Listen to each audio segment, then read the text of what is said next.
something else that we need to cover. But if you've got any questions as we go along, please drop those in the comments and let me know where you're watching from as well. If you're watching this on LinkedIn, please let me know in the comments. If you're watching it on YouTube, let me know as well. And let me know where in the country or where in Oxfordshire or where in the world indeed, if you've ended up with a link somehow, where you're watching from. So do let me know. And like I said, any questions as we go through, we'll do a bit of a Q&A at the end. But if you've got questions as we go along, or you've got thoughts, or you want to drop anything into the chat that you want me to address, then please do so in the comments and I'll see them all come up on the screen in front of me. Now, while we're waiting for a couple more people to join us, you can see there's people starting to tick up now. That's great. But what I want you to do, make sure you've got a pen and paper handy, because I'm going to ask you a few questions as we go along. And the first thing that I want you to do is write down the answer to this. If you want to share it in the comments, even better. How often do you currently post content on LinkedIn? So perhaps you're doing it every day, every weekday, maybe once a week, maybe a couple of times a month, maybe not at all. It doesn't matter. There's no right or wrong answer here. It's just I'm curious as to where you're at the moment. Ahmed, brilliant. Nice to see that you're watching through LinkedIn. I just want to see where you're kind of currently at in terms of your presence, in terms of your content strategy. So please let me know in the comments or make a note of this, because it's really an important thing to address as we go forward. Okay, so how often are you currently posting on LinkedIn? And for who's this for? Who's this for? Anyone who's looking to sell products or services on LinkedIn. This is what this, now you've kind of got started and you've got thinking about that content strategy that you're currently using. I'm going to introduce you to kind of what we do at Maverick is in partnership with Oxlet and what we're about. But who is this for? If you're trying to sell a product or a service on LinkedIn, then this is for you. If you're trying to establish thought leadership on LinkedIn, then this is for you as well. And it's also useful if you're not actually promoting a business or you're not trying to put yourself forward as a thought leader, but if you're trying to get recruited by a company, then putting out regular content is vital, because it shows that you are keen, passionate about your topic, and so on. I can see a few comments pinging up here, posting on a weekly basis, 2 to 3 times a week. Fantastic. A couple more people watching via LinkedIn. Croatia, that's a bit further out from Oxfordshire. Minimum 2 times a day. Okay, interesting. Almost never, Gary. Thanks for your honesty. That's fair enough. Most people aren't. And that's actually something that I'm going to come on to in a moment. So do hold that thought, Gary. So a little bit about me. My name is Jay Unwin. I work as a digital engagement manager here at Maverick. And my background is in the fitness industry. And when I was in the fitness industry, I tried to create a presence online through content, but I was always unsure of what I should be posting, how I should be structuring it, and I made all kinds of mistakes, probably some of the similar mistakes that you've made in the past, or even the mistakes that you're currently making now. One of the things that I started learning in my first couple of weeks here at Maverick was just some really simple tricks to change your content, to improve it, to make it really powerful, and to make it convert into actual conversations with the people you want to do business with. And this was a revelation to me. And it was the first couple of weeks, and all of this stuff is what we're going to be covering tonight. Now, Maverick, if you're not aware, if you've watched some of the previous webcasts and webinars that we've done with Oxlet, then you'll know a bit about Maverick. But if you don't, we're a training, consultancy and coaching business in the digital sales arena. We are particularly well known for our work using LinkedIn, but it's not the only platform that we train on. Our mission as a company is to help 1 million businesses to grow their margin, revenue, and profit. And that's what we're doing tonight. We're trying to help you grow your margin, your revenue, your profit, and take things forward in your business. Everything that we teach is based around these 4 cogs of LinkedIn success. So our LinkedIn training is based around these 4 cogs. The first of which is content. The first of which is content. Engagement ties in nicely with content as well. We will touch on that this evening. Connection we went through when we were talking about connecting with your prospects, where to find your prospects. And conversion is the 4th cog. Now, like any machine, all of the cogs need to be working together, and they need to be working well for the machine to run effectively. If you have a machine and any single cog is in a bit of a state of disrepair, it's a bit rusty, it's not really working well, then it has a knock-on effect on all of the other parts. Everything has to be working smoothly and working together. So all of these cogs, there's not one which stands out as being the most important. They are all necessary. If one of them is missing, the whole thing breaks down. And the first one in these 4 is content. And as you can see at the bottom there, it's about getting attention. Writing content, getting engagement on that content. The content sandwich is a little technique that we're going to talk about, and positioning yourself as a leading thinker. So it's all about getting attention. The first thing that I'd like you to consider is that people need to remember you. If people don't know who you are, if people don't know what you're about, then why would they do business with you? Or why would they respect you as a thought leader? Or why would they hire you? They wouldn't, because they don't know you. They don't know who you are. You're invisible. Now, this I was going to mention because Gary in the comments said that he posts almost never, and he's in the majority. And some of you guys will be in the same boat. Only 4% of users on LinkedIn have posted within the last 30 days. Only 4%. So 96% of people haven't posted in the last month. Now, if you bring that down to the last week or the last day, the last 24 hours, then that percentage is going to get even smaller. And so if you start posting regularly, if you only posted once a month, you'd already be in the top 4% or the most visible 4% of users on LinkedIn. If you posted once a week, then you're probably going to be in the top percent. And if you're posting every day, you're going to be in the top fraction of a percent in terms of your visibility out of all of the millions of people on LinkedIn. And so it doesn't take a huge amount of effort to start really creating that presence. Okay, so that's really important for you to understand. People need to remember you, and you need to post consistently. In fact, people will forget you in about 4 to 7 days. And so if you're leaving it too long between posts, you're not going to be in the forefront of their mind. It also requires a certain number of touch points before people really start to learn your name and know what you're about, or start trusting you, start feeling that they've got this kind of relationship building with you through your content. It's about 8 to 15 touch points depending on where you read it. And if you're only doing that once a month, for example, then it's going to take 8 months to get 8 touch points. So the more frequently you're posting, the more quickly you're going to build that trust and build those relationships with people. So that's the C part of see, taste, buy. Now, TASTE is an acronym that we use at Maverick to explain a few different types of content that you can use. Okay, so some people get a bit hung up on what should you be posting. And that can paralyze you a little bit, because if you're not sure what to post, you hedge your bets by not posting anything, because you don't want to come across as having posted something irrelevant or stupid or anything like that. And so people just kind of keep quiet. So we use the acronym TASTE to teach you what kinds of things you can post. And this is what we use as well. This is what our team use at Maverick in terms of what they're posting as well. Now, the acronym stands for 5 different things. We have got the first one is teach. Now, this is one that's quite a common one. You'll see this a lot in people's content. This is educating people. So showing people that you know what you're talking about and giving them something to learn about what it is that you do. So teaching someone something is a really valuable way of providing content.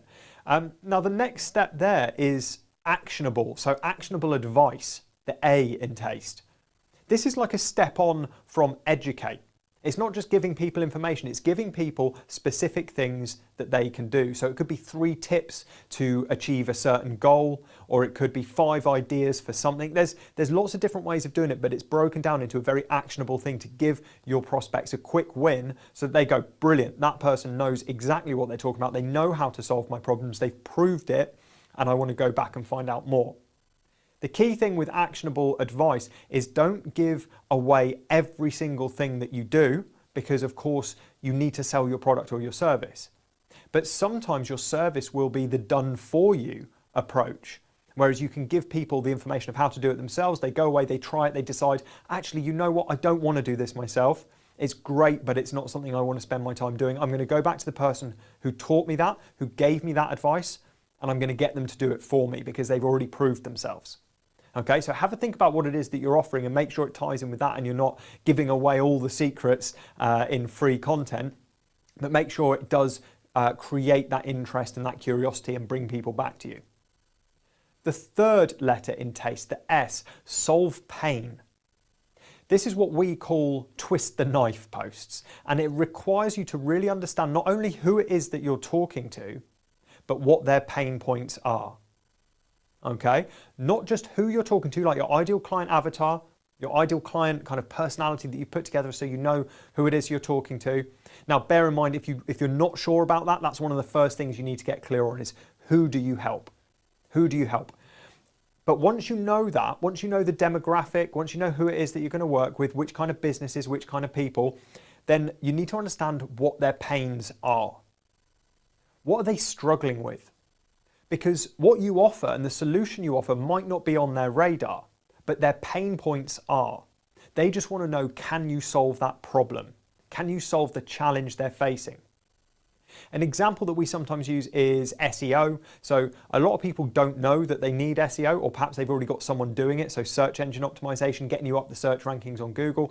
If someone has got a business, if you've got a business doing this, for example, and you're just talking about SEO, you're missing out on all the people who haven't realized that's what they need yet. In fact, you might have some people going, well, I've already got someone doing SEO for me and it's not really working, so what's the point? Whereas if you talk about the pain point of not having enough traffic going to their website, and you talk about it in terms of solving that pain point, then these people, these companies are going to relate to it more. Even the companies who haven't realized that SEO is the answer to that are going to go, oh, that's something that we need. We want more traffic. So what you're starting to do is talk more to the individuals and talk more to the companies in their language rather than just your solution. So solving pain points is vital. Pain is why people buy. People are not rational for the most part, right? None of us are. We buy emotionally, we act emotionally. And so if we understand that someone can solve our pain, solve our struggle, that's what we buy into. It's not the bells and whistles. It's not, hey, look how good my product or service is. It's, this is how you're feeling, isn't it? And that person is going, yes, that's how I feel. And then you can guide them towards having a conversation with you. Now, remember at this point, you're not selling in the content. So you're not offering the solution in the content. You are essentially trying to get curiosity and sell the next step. And the next step is always a conversation. Now, the conversation could be in the comments, it could be engagement, we'll touch on this shortly, or it could be in your LinkedIn inbox, or it could be email, and all of those will lead to a face-to-face meeting or a video call or a phone call. So you're not trying to sell in the post, okay? You're trying to just sell the next step in the process. So when you talk about the pain points, it's not then at the end, and if you want a solution to this, buy my stuff. Okay, you're just showing that you understand. The fourth letter, the second T in the word taste, this is transformation. And this is examples of results. The thing with results that you have helped other people and other businesses achieve is it proves that it's not just you saying good stuff about what you do, but it's other people saying it too. It's testimonials, it's recommendations, it's success stories. This is how I've helped other people, and these are people like you. This is how I've helped other companies, companies like yours.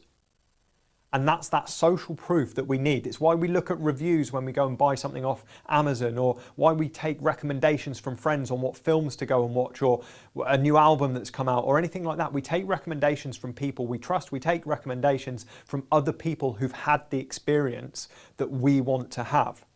And so social proof, or offering these transformations, offering these testimonials, is a hugely powerful piece of content that you can put out. So if you've got a Trustpilot page, then you can take screenshots and you could post that as an image.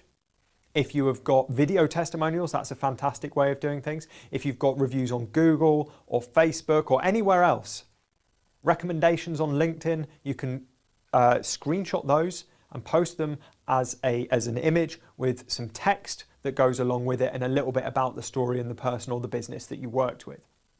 If you're on the kind of side of things where you're trying to get recruited, then this is kind of your recommendations from previous employers, your references and things like that.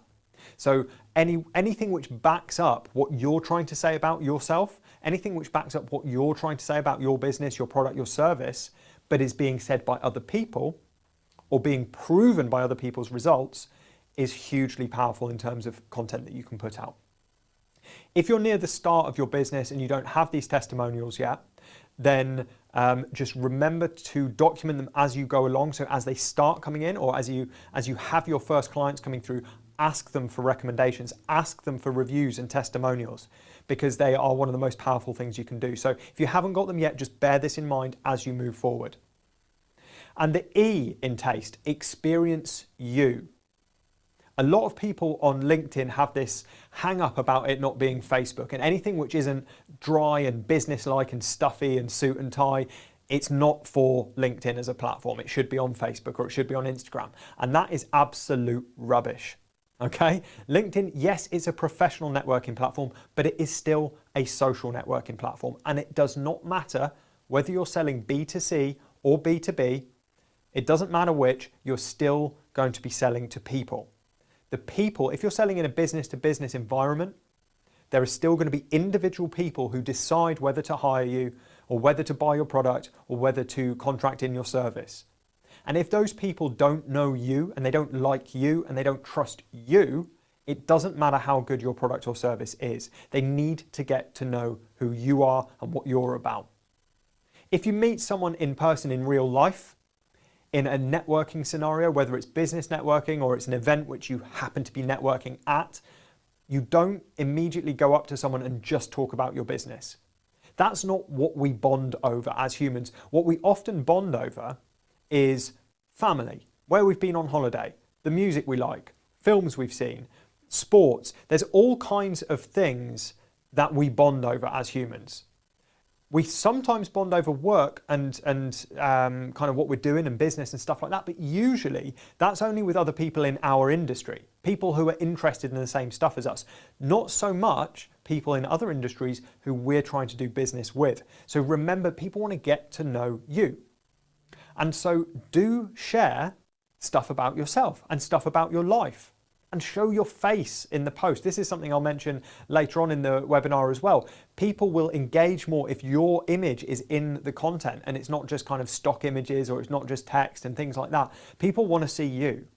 We're used to, we've kind of been programmed over millennia to trust people that we see a lot of. If we see someone's face a lot, it's usually because we know them.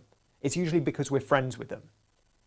And therefore we trust them. Now, if you're showing your face regularly in your content, that triggers the same kind of thing where the people seeing your face regularly go, oh, I feel like I'm getting to know them.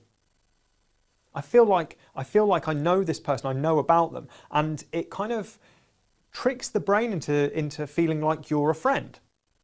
And that's a really vital thing, because if you're sharing stuff about yourself and you're showing your face on these social media platforms, you're going to develop relationships much, much faster than if you avoid it. Some people don't like showing their face on social media. Some people have, like they're maybe not feeling confident enough, but honestly, it is so, so powerful. Please do try it. But yeah, post about yourself, post about your personality, show your personality in your post rather, and post about your views and your opinions on things. With the caveat, don't be overly opinionated on stuff that you think will alienate your potential client base. If you go all in on kind of religious topics or political topics or football or sport and stuff like that, yes, we bond over sport, but sometimes people can really lock horns over who they support and things like that. But politics and religion, for example, unless it's a big part of what you do, it's probably not worth alienating people over. It depends on how you feel about it and whether it's something that's really important that your prospects understand about you. So that's only a decision that you can make. But if it's not that important, I would say avoid it. Okay, I see a few comments coming up, so I'm just going to check it. LinkedIn Live, yeah, LinkedIn Live is really, really good. Newsletters, yeah, there's loads of different options when it comes to producing this content. It's not just the regular posts. Samina from Nigeria, great to have you here. Articles, publishing tools that can separate you from the crowd. So articles are really good. Articles are great, but they don't get as much engagement as regular posts. Now, articles, you can do great long form content and you can really get into a lot of depth, but it's not something that you would do every day. And they tend to get a lot less views and a lot less reach and a lot less engagement than regular posts do. So I would say that using articles is great for kind of posterity. When people visit your profile or people are looking for you specifically, they're going to find this stuff that you've written like a blog. But as a day-to-day getting yourself in front of people, it doesn't have the same effect. So use them, but understand what they are best used for.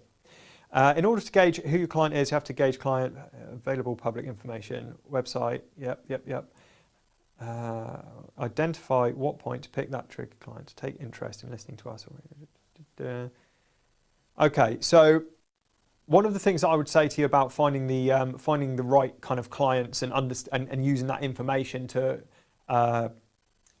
know who to speak to, essentially, I would say it's not something I can get into right now, because actually the last one that we did was about how to find your ideal clients on LinkedIn and kind of how to connect with them and stuff like that. So if you go back through the Oxlet business page on LinkedIn and look at the past events, you'll find a few other webinars that we've done as Maverick with Oxlet. So if you go back, there's actually 3 that have already been around in the last kind of couple of months. And if you go back and have a look at those, you'll find one that's fully about a full hour training on connecting with people and stuff like that. So hopefully that'll help you, Ahmed. So that's taste. That's the kind of 5 different ways that you can use content, or 5 different types of content that you can use. And then that last point there under see, taste, buy is you need a focused call to action.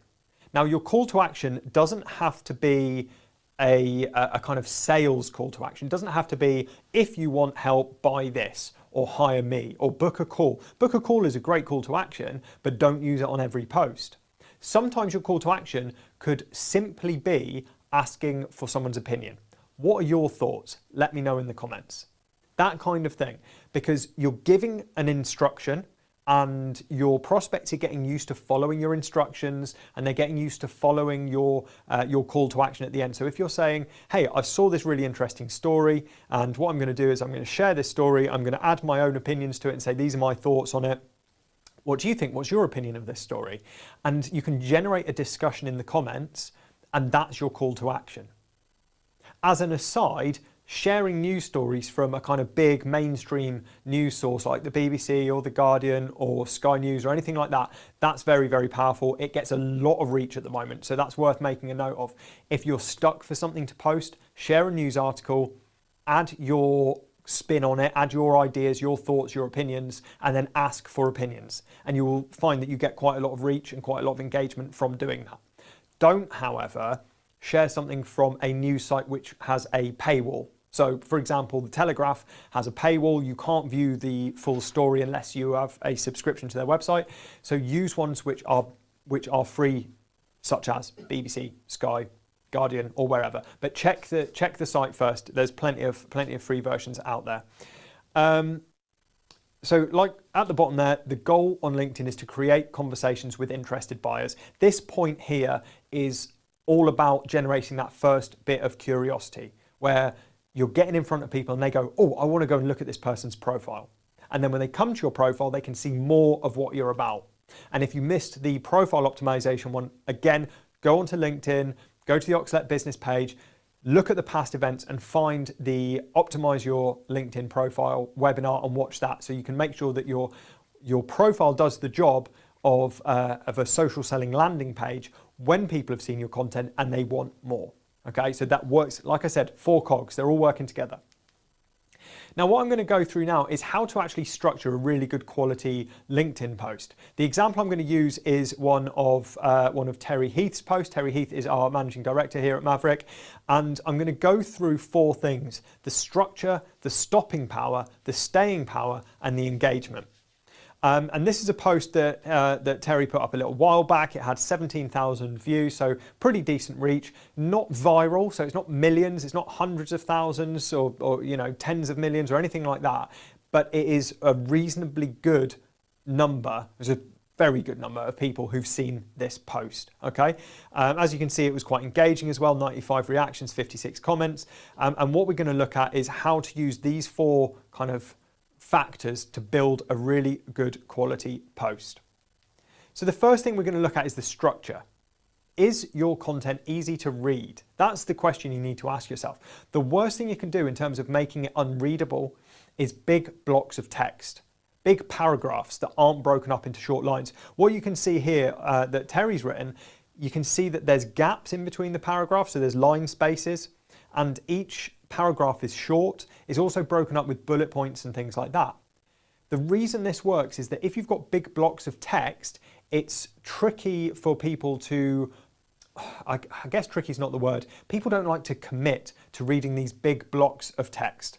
People are lazy, people have got short attention spans, they're being bombarded with content. They don't want to commit to reading a big block of text in case it's rubbish. And so if you break it up, they only have to commit to one line at a time. And this is the way the human brain works. When you see that first line, you only commit to reading that first line.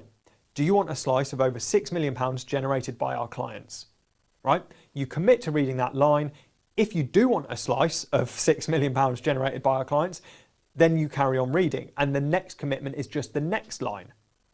And so what you're doing is you're making it much, much easier for people to get stuck in at the start of the post. Now, if the first line doesn't relate to a person, they're going to skip past the post, which is fine because you only want the people who you want to be doing business with or you want to be talking to reading the post anyway. You want the relevant people. So that first line is really, really powerful. And that first line, actually, if I skip back, you'll see that that's the only line that's visible before you click see more. And that's why Terry's put 2 line spaces before the next paragraph, because the first 3 lines are visible before you click see more. So you could do 1 line question, line gap, another line question, or like Terry's done here, 1 question and then 2 lines as a gap, if that's how you're going to do it. But that way, anyone who is interested in that first line and that's piqued their interest, they're going to click see more. So use that first little bit as a teaser. You know how in Netflix series and things like that, every single episode there's a cliffhanger that makes you want to just watch the next one straight away, or you can't wait for the next episode to come out. Even at the end of a series, the same thing happens, where they leave it with a cliffhanger. And so what you're doing at this point is you're jumping straight in with a cliffhanger, making people go, oh, what's next? If that first couple of lines doesn't make people feel like that, why on earth would they click see more? So the first 2 lines tease, all text is broken up into short sentences and paragraphs with line breaks in between. And ask questions throughout. What you'll notice here, the bullet points, Terry is asking questions which will make his ideal prospect say yes. Are you struggling to find new customers? Are you finding selling on social platforms challenging? Are you looking to turn your business around? Yes, yes, yes. It is training people who are reading this to be saying yes to Terry and what he's offering and what he's saying. People at this point are going to go, oh my goodness, Terry knows exactly what struggles I'm having. He's writing about those pain points. Remember we talked about pain points before. Are you struggling to find new customers? Yes, yes, I am. Terry, tell me more. And then later on, he's made a couple of points about Maverick and what we're offering. And this is about our kind of 13-week social selling accelerator program. But then he comes back with a few more bullet points with questions. And this is about the outcomes. Do you want new customers to find you? Do you want inbound sales inquiries? Do you want to grow your business? Anyone who is interested, anyone who we want to speak to at Maverick, those are the kind of questions they're going to say yes to. And so asking questions gets these buy-ins and it keeps people reading, and it's structured really, really nicely.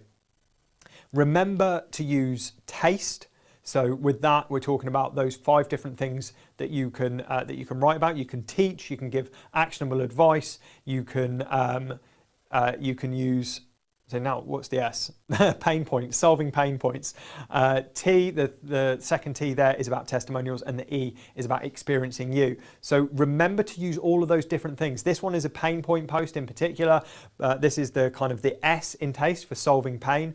But remember, you can use all of these different things. It doesn't have to be the same every single day. You don't want businessy posts every day because people will switch off. So structure it well on a weekly basis, not just on a daily basis. And then this is really, really important, and this is something that I'm going to come back to before the end to remind you about because it is vital. Hashtags of your customers, not of your industry. Hashtags of your customers, not of your industry. Now, I mentioned earlier on about my background and some of the mistakes I'd made in content. This is one of the mistakes I made. When I was posting using the hashtag fitness and stuff like that. Now, the only people following that on LinkedIn are other fitness coaches and fitness trainers. It's not my ideal clients. If you're working in finance, you're likely to follow the hashtag finance. And if you are offering financial services and you put hashtag finance, a lot of the people who are going to see that are other people working in the same industry as you. However, now using this as an example, if I'm working in the fitness industry, but I want to work specifically with people working in finance, I should be using hashtag finance, not hashtag fitness, because the people who I want to see my content are following that hashtag. So use the hashtags of the customers that you're trying to reach, the things that they'll be following. It does not need to be relevant to what's in the post. As you can see here, there's 3 hashtags on the bottom of Terry's post, and that's because LinkedIn only indexes 3 of the hashtags, the first 3 hashtags you use. So there's no point using more than that. Don't litter them throughout the text, but rather put them at the end. You've got a nice big character limit on LinkedIn, so you don't need to be kind of saving characters by putting your hashtags in the text. It makes it more difficult to read. So put your hashtags at the end, use 3, and use the ones which are relevant to the people that you're trying to reach. The second thing that we were talking about, we've talked about structure. The second part is stopping power. Stopping power. Now, does your content get people to stop scrolling? People have short attention spans. We keep coming back to this. People are scrolling on their phones, just zooming through, or they're scrolling on their desktop and they're zooming past anything that's boring. Then you need to have something that catches people's eye. Now, the image on this one, it's eye-catching because it's very clear, you know, it's contrasts, blue and black on a white background or a pale background, so it stands out. But the real eye-catching thing here is in big letters, big font down the middle, it says £200,000. Now, a lot of people are going to stop with that because people are going to want to know what that's about, right? We're attracted to those kind of numbers. So numbers are really powerful, but images in general are really vital. Now, the best kind of size of a media item, like an image, is a square. The reason being that fills up the most space on both desktop and mobile. So the image that Terry's used here, it's not square, so it could be better, but the reason it's not square is because it's pulled from a link. So this is the image that's attached to the external link, which is why it's a landscape image. Now that would fill up a big chunk of the feed on a desktop or on a PC, a Mac or whatever, but on a phone, it's going to be kind of a minimal part of the screen. A square would fill up more of the screen, okay? So visuals and colors, contrast, bright colors work really well. Dark colors don't work so well. They don't catch the eye as much. We've done a bunch of tests on this. So things that are like bright yellows and pinks and greens and orange and stuff like that, that's eye-catching, okay? The dark blues and the dark greens and the blacks, they don't tend to be as eye-catching. So try to steer clear of those.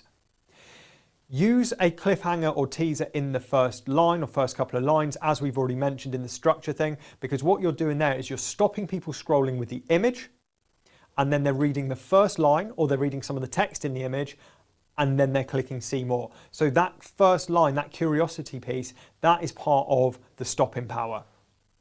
Use questions, use provocative headlines, not being edgy for the sake of it, not offending people for the sake of it, but provocative in the sense like, if you said something, a question that was, are you still making this mistake?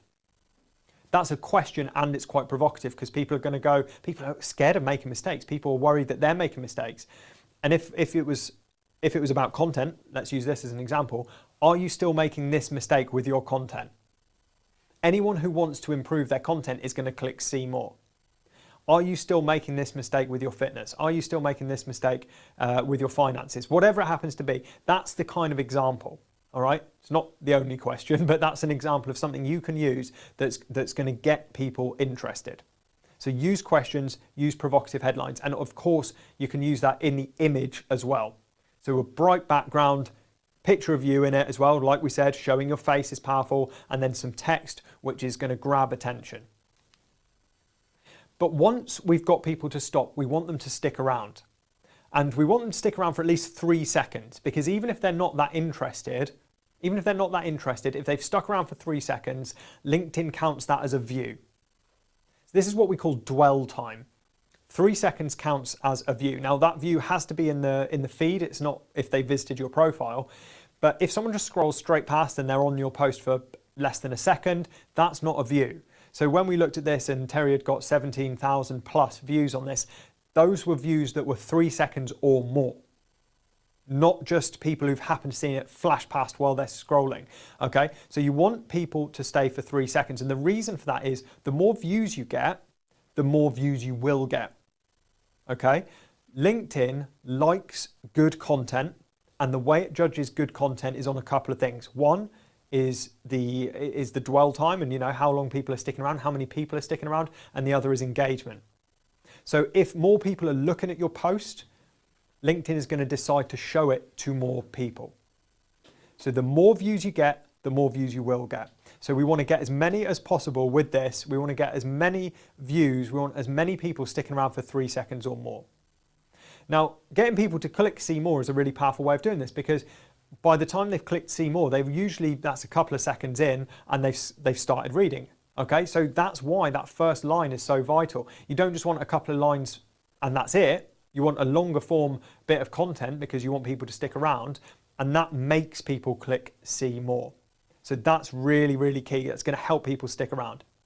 Videos and PDFs encourage longer stays because, of course, to consume a 1-minute video, you have to stick around for 1 minute. To consume a PDF, you're going to scroll through a few slides and it's going to take you more than 3 seconds. The only thing is with videos, some people are busy and they don't have time. They see it's a minute, 2 minutes, and they're like, oh, I don't really want to stick around and watch a full video of that unless the first 3 seconds really catches their attention. So depending on what your video is like, depending on whether it's you in the video as well, people like to watch videos of people, then they're useful to use, but they don't get amazing reach. Certainly not as good as they used to.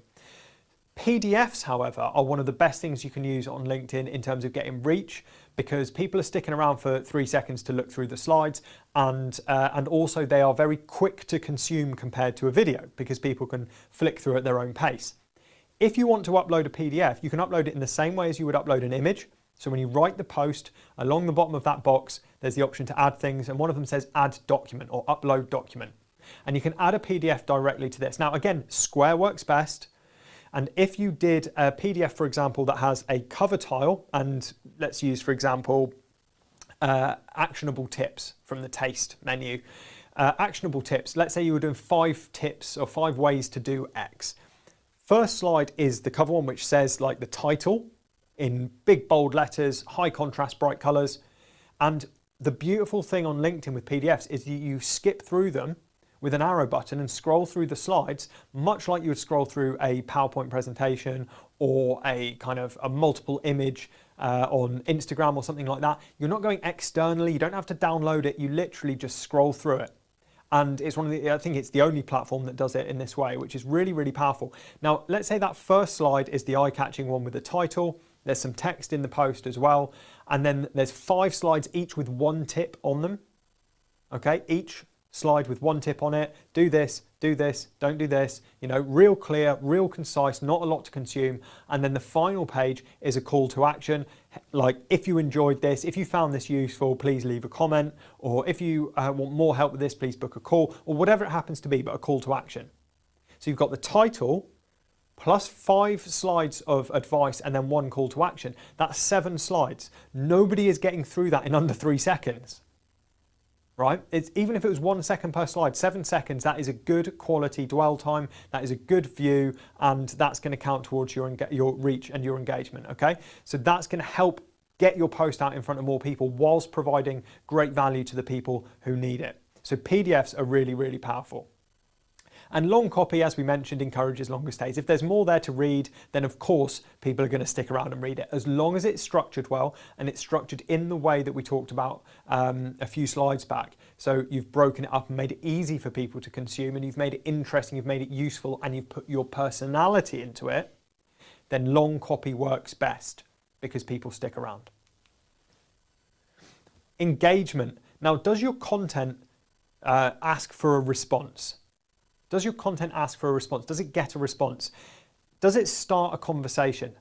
Now, we often think about conversations as happening in the inbox or in email or face-to-face or on the phone, but the conversations can start in the comments. They start with engagement.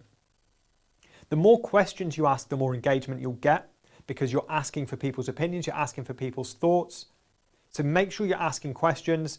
Does your post ring true or touch the emotions? That's that pain point part. Are you asking questions that people want to get involved in? Are you asking questions that people want to share their opinion on? Are you sharing news stories that people want to chime in with their views?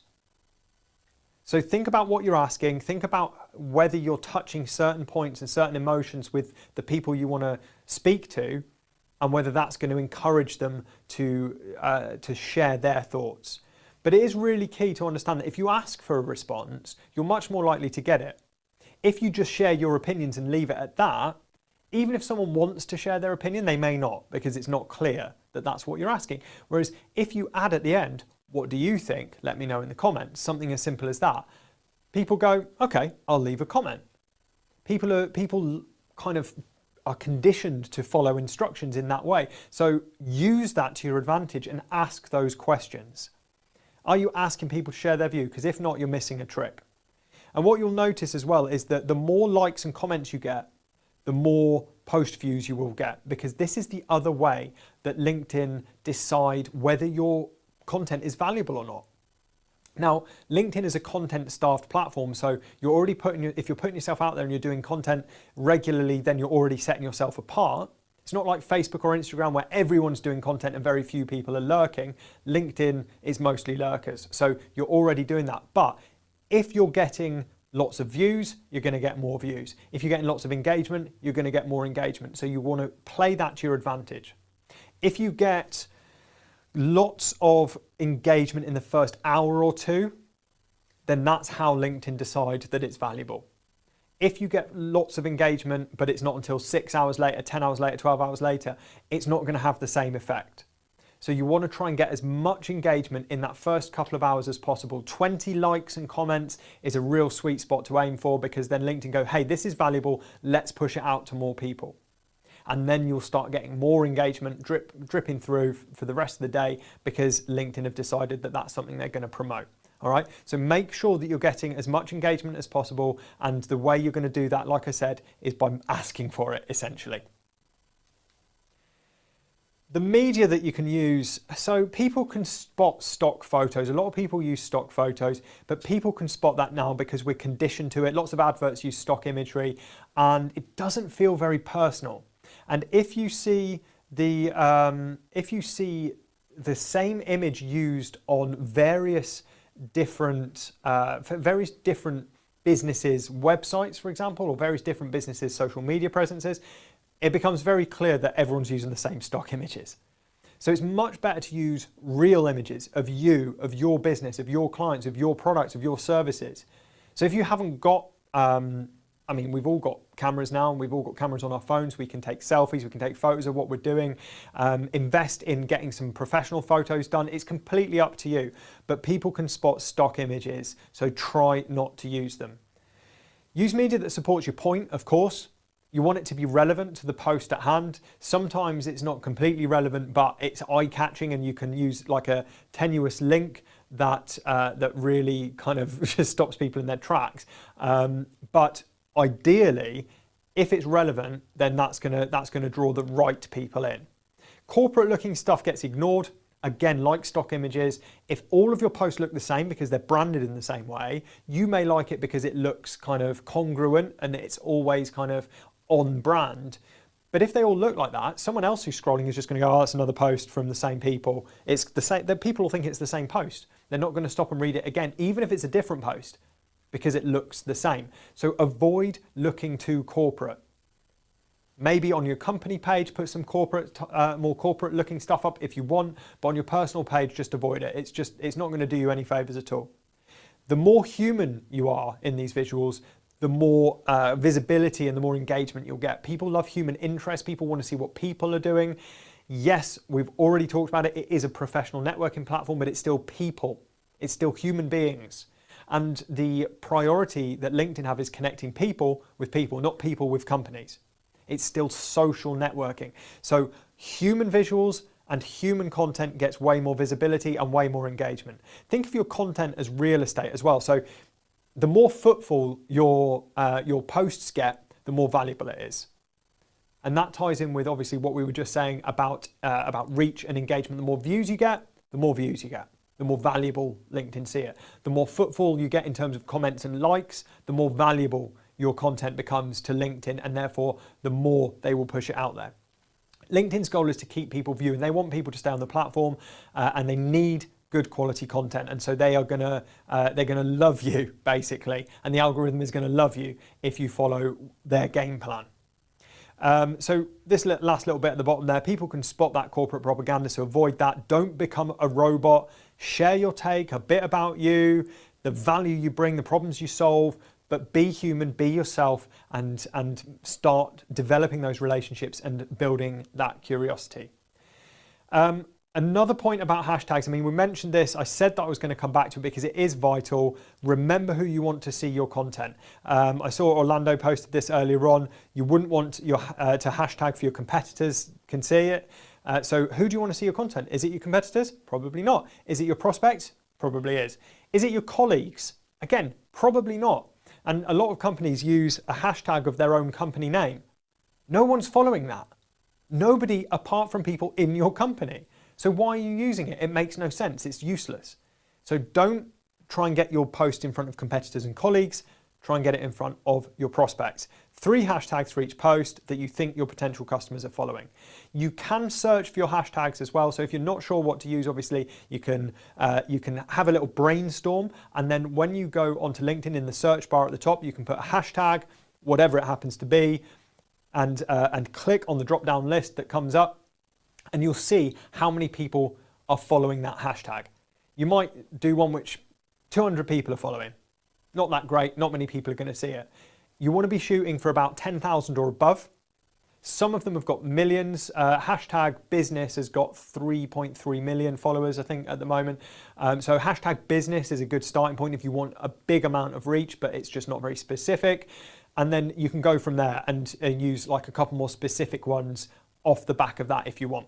Okay, but you can check them by searching for them in the LinkedIn search box just up at the top on the top bar, and you can see how many people are following those. Okay, so do have a little brainstorm and then go and check them out. 10,000 followers is that kind of sweet spot.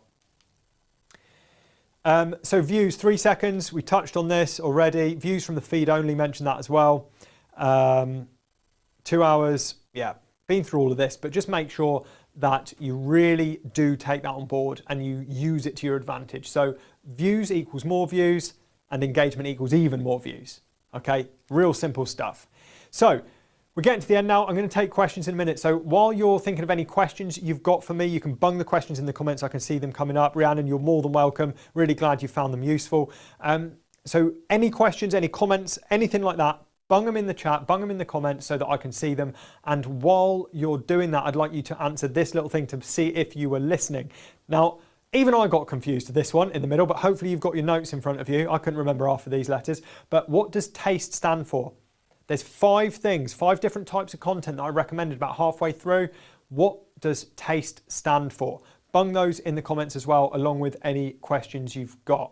Okay, I'm going to give you a couple of minutes to get that up, and then I'm going to share with you a couple of bits that Oxlep are providing to help you grow your business and help you take things forward. The amount of support that Oxlep have got available for businesses in the Oxfordshire region is absolutely astonishing. Really amazing stuff, fantastic organisation, and I would really recommend going and checking out what they do. I've got a couple of specific examples shortly, but I want to see, before I go on and give you the links, I want to see if you can remember what TASTE stands for. Okay, so get that in the comments. If anyone who has watched these in the past is on as well, you'll know I used to be a teacher, and this is why I like to make sure you've been listening throughout and making notes. This is like the pop quiz at the end of your lesson, so don't know whether you're getting horrible flashbacks to the classroom or anything like that. Any questions at all? Should hashtags be words or phrases? So great question, Orlando. I think the thing with this is, most of the time, the hashtags with bigger followings are very simple, okay? They're simple hashtags. They're 1 word, 2 words, things like that. However, there are certain phrases which might be useful. The real key is how many people are following and are they relevant, okay? So Orlando, in answer to your question, it's not really about what the hashtag is, whether it's a word or a phrase. It's about how many people are following it and are they the right people for you. So if it's a phrase, you might find it's less people, but if you search for it, you'll be able to find out for yourself. So LinkedIn user coming up there. I don't know what your name is, but teach, action, solve, transformation, experience. Love it. Nicely done. Martin, will this presentation be available as video on demand? Can we get the slide deck? So You will be able to watch this back. It will be in this LinkedIn event. Martin, I can see you're watching on LinkedIn. It will be in the event. So if you go to the Oxlet business page, if you go to the Oxlet business page on LinkedIn and go under the events, then you will find all of the past webinars and events that have been streamed live to the Oxlet business page. Okay, so Martin, if you go back, you'll be able to find them. Solve pain, ouch. Lovely stuff. Julian, you're more than welcome. Gary, teach, actionable, solve the pain, transform, experience you. Brilliant. Lovely stuff. Well done, guys. I'm glad to see you're all listening. That's made my night. So any other questions that are coming in, please drop them into the comments as well. More than happy to answer any. I'm just seeing how have we got? Yeah, we've still got a few minutes left to answer questions. Now, before we go, this is really, really key. Check out Peer Networks on the Oxlet website. Peer Networks is a great support tool that they've got. You can connect with me on LinkedIn if you like. You can connect with any of the Maverick team if you've got any questions about using LinkedIn and stuff like that. Or you can email in on hi@maverick.co.uk, where you can see on the slide, or you can see, where is it? There we go. Look, email address there. So you can email us hi@maverick.co.uk with any questions you've got or anything that you want help with or anything like that. But if you go to the Oxlet website and check out the Peer Networks, the other thing I'd love you to do, and this is one of the best things that Oxlet do, this is called the Business Support Tool. And the Business Support Tool, what this allows you to do essentially is you put in information about who you are, what you do, what your business is like, challenges that you're facing and things like that, what you need help with. And it comes out with a personalized report specific to you regarding what you can do and the support that is available to you in the Oxfordshire region. All of this stuff, this is a free tool, by the way, and Oxlet have a huge amount of free or rather already funded support and help for businesses, startups, small, medium enterprises and things like that. So please go to the Oxlet website. So if you go to oxletbusiness.co.uk, right? It's not the oxlep.co.uk website, it's oxletbusiness.co.uk. And the first thing on the menu is the business support tool.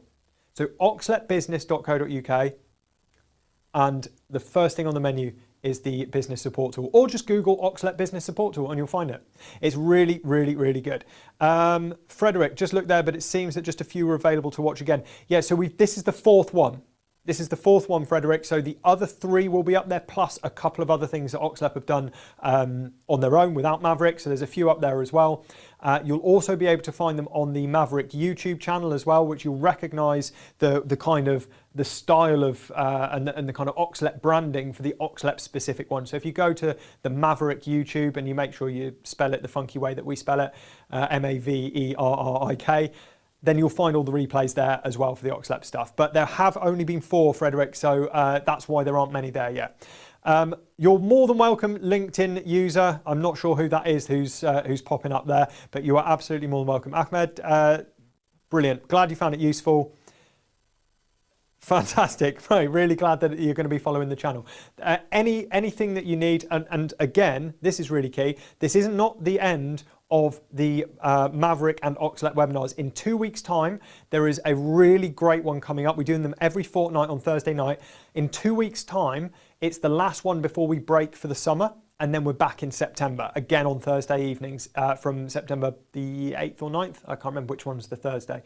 But in 2 weeks' time, there's one which is all about consolidating this, and there's a little bit on content, there's a little bit on prospecting, there's a little bit on your profile, sales navigator, there's all kinds of little bits and pieces. I described it in a meeting the other day as like LinkedIn tapas.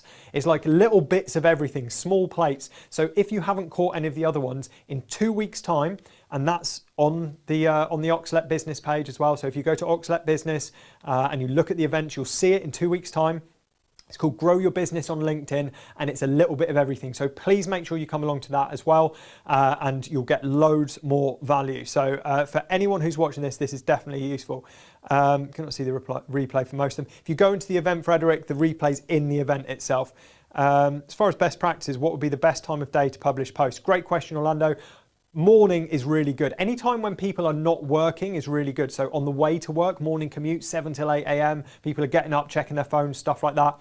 Lunchtime and just after lunch. So kind of 1 till 2 p.m. That's a really good time as well, because a lot of people are kind of either eating lunch and checking their phones, or they're slacking off from work a little bit after lunch. And then on the way home, the commute, 5 till 6, 6:30, that kind of time in the evening, that's a good time to post as well. So anytime when people are likely to be looking at their phones and browsing social media. The best of those three, I think personally, is the morning. Reason being because that has then got the longest kind of viewable time, because people might see it throughout the rest of the day. If you get good engagement in the morning, people are still going to be spotting it at lunchtime and in the evening. Okay, so morning 7 till 8 a.m. is the best one, but also lunchtime just after lunch and the evening commute. No problem, Frederick, you're more than welcome. Great stuff. Vicky, you're more than welcome. One last question from Orlando. What would be a good strategy for a ratio of posts to articles? That really depends. On how much time you want to spend posting articles, because they take more time, they take more effort. You've got to put a lot more into them because it's more like a blog post. You're putting images in, and it's much more long form than just a post. So if you're posting 5 days a week, you're doing posts Monday to Friday. What weekdays is the best time? LinkedIn engagement drops at the weekend. That's just the way it is. So if you're posting 5 days a week and one of those is an article, amazing. If you're not doing an article every week, but maybe you're doing it once every 2 weeks or once a month, that's fine too. Because remember, articles are more about having it there for when people are specifically looking for your stuff. It's not for engagement. It's not for getting eyes on what you do. It's not for visibility. It's for authority. So it doesn't matter too much, but you could you've just got to see how much you can do, how much time you've got, how much stuff you've got to write about. Cool, great stuff, guys. If there is nothing else, then I'm really glad that you joined me this evening.